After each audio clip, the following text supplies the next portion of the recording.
Sir, இன்றைய சட்டப்பேரவை நிகழ்வுகளை நீங்க எப்படி பாக்குறீங்க? மிகவும் பாராட்டுக்குரியது. அருமையான ஒரு அமர்வாக பார்க்கிறேன். ஒரு அமைப்பு வெற்றி பெற்ற மாண்புமிகு தமிழக முதல்வர் விஜய் அவர்களுக்கு நெஞ்சார்ந்த நன்றியை தெரிவித்துக் கொள்கிறேன். எத்தனையோ இடையூறுகள், இடர்பாடுகள் எல்லாவற்றையும் சந்தித்து முன்னேறி மேலே வந்து இன்றைய தினம் ஒரு மாபெரும் வெற்றியை பெற்றிருக்கிறார். ஆகவே அவர்களுக்கு ஆதரவளித்த கட்சியினருக்கும் அனைவருக்கும் எனது பாராட்டுகளையும் வாழ்த்துக்களையும் தெரிவித்துக் கொள்கிறேன். இந்த ஆட்சி நல்லாட்சியாக தொடர வேண்டும். அம்மா வழியில் மாண்புமிகு புரட்சித் தலைவி அம்மா வழியில் பல திட்டங்களை நிறைவேற்ற வேண்டும்.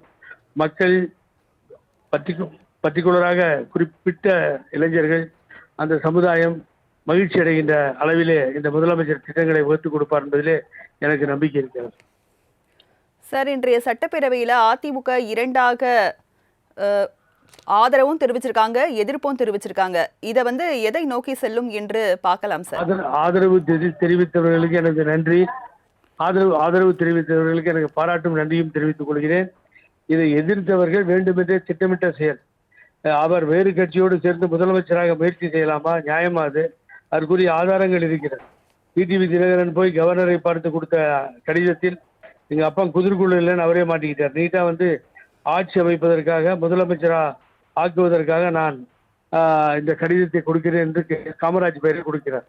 அப்பொழுது மூன்றாவது இடத்தில் இருப்பவர்கள் எப்படி ஆட்சி அமைக்க முடியும்? அப்பொழுது யார் காலை பிடித்து இவர்கள் ஆட்சி அமைப்பதற்காக முயற்சித்தார்கள் என்பது தெரிய வருகிறது. ஆகவே இப்படிப்பட்ட சூழ்நிலையை ஏற்படுத்தி முடியாத நிலையில், தோல்வியடைந்த நிலையில் இப்பொழுது வசனங்களை பேசிக் கொண்டிருக்கிறார்கள். இதே சட்டமன்றத்தில் ஓபிஎஸ்ஐ சபாநாயகர் அப்பாவு பேச அழைத்த பொழுது அவர் அதிமுக இல்லை என்று இவர்கள் கலாட்டா செய்தார்கள். முற்பகல் செய்யின் பிற்பகல் தாமே விளையும் என்றார். அதே போலத்தான் இன்றைய தினம் இவர் பேசும்பொழுது இவர் அதிமுக இல்லை என்று வேலுமணி அவர்களும், முன்னாள் அமைச்சர் வேலுமணி, இந்நாள் சட்டமன்ற உறுப்பினரும் அதே போல இவரை பேச விடாமல் அவர்களும் தடுப்பதை பார்க்க முடிகிறது. இவர்களெல்லாம் ஒன்றாக சேர்ந்து அன்றைய தினம் செய்தார்கள், என்று அனுபவிக்கிறார்கள். ஆகவே நாளைய தினம் பொதுக்குழு கூடும், அதிலிருந்து இவர் தூக்கி எறியப்படுவார் பழனிசாமி. இவருக்கு ஆதரவே இல்லாத நிலை ஏற்படும். ஆகவே இந்த கட்சியை காத்து நிற்பதற்காக ஆதரவு தெரிவித்த வேலுமணியை சார்ந்தவர்களுக்கும், சி சண்முகம் சார்ந்தவர்களுக்கும் எனது நெஞ்சார்ந்த நன்றியை தெரிவித்துக் கொள்கிறேன். அவர்கள் செய்ததுதான் சரி. ஆகவே இவர் பொதுச் செயலாளர் பதவியிலிருந்து நீக்கப்பட்டு விட்டால் இந்த கட்சி மேலோங்கி நிற்கும், தோல்விகள் இருக்காது.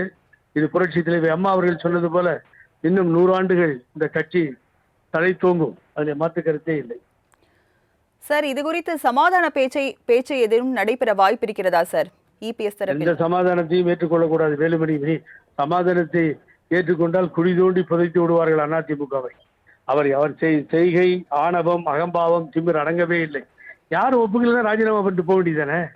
இல்லை, தோல்வியை ஏற்றுக்கிட்டு ராஜினாமா பண்ணிட்டு நான் இனிமேல் இல்லைங்க, வேற யாராவது இந்த பொறுப்புக்கு வாங்க. தொண்டரிலிருந்து படிப்படியாக மேலே வந்த நீங்கள் இன்னொருத்தருக்கே வழி கொடுக்க மாட்டேன்றாரு. ஏன் இப்படிப்பட்ட ஒரு தாந்தோண்டித்தனமான நிலை என்பதை நீங்கள் எண்ணி பார்க்க வேண்டும். ஆகவே அவரை நீக்கினால்தான் அதிமுக பிழைக்கும், இல்லையே அதிமுக முடிந்துவிடும்.